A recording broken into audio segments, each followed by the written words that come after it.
Well, you won't see it until the year 2017, but a BBC crew is filming on Guam as part of a series on the world's oceans. PNC's Betsy Brown met up with them in Molessu and has more in this report. There's a lot to be discovered in the world's oceans, and a crew from the BBC is currently on Guam making discoveries of their own, while filming for a 7-part series called Ocean: New Frontiers.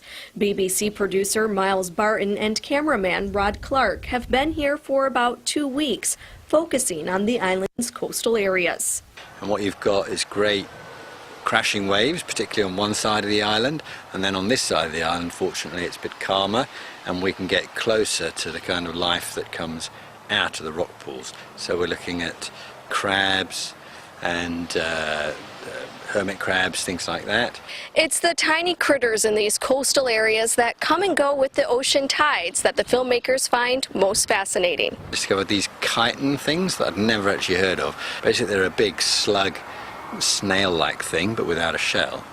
And I was just sitting out there the other day at low tide, and I suddenly noticed that the rocks were moving around me. And I thought, that's weird, am I hallucinating or what?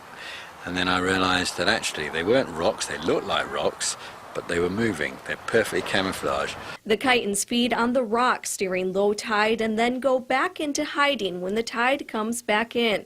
A time lapse of their activity will be featured in the coastal episode of the series.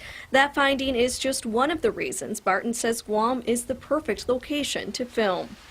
Well, it's just a great tropical location where all the tropical tidal wildlife is on your doorstep, and it's quite easy to access, apart from the weather, but it's quite easy to access, and everybody's very welcoming and helpful.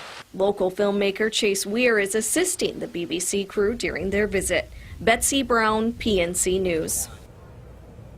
All right, interesting stories. Yeah. BBC. The British broadcast company. Yeah, it is. It's actually here filming some of the sea life on Guam and everything. I think that's pretty fascinating. But we'll have to wait till 2017 to actually see it. Yeah.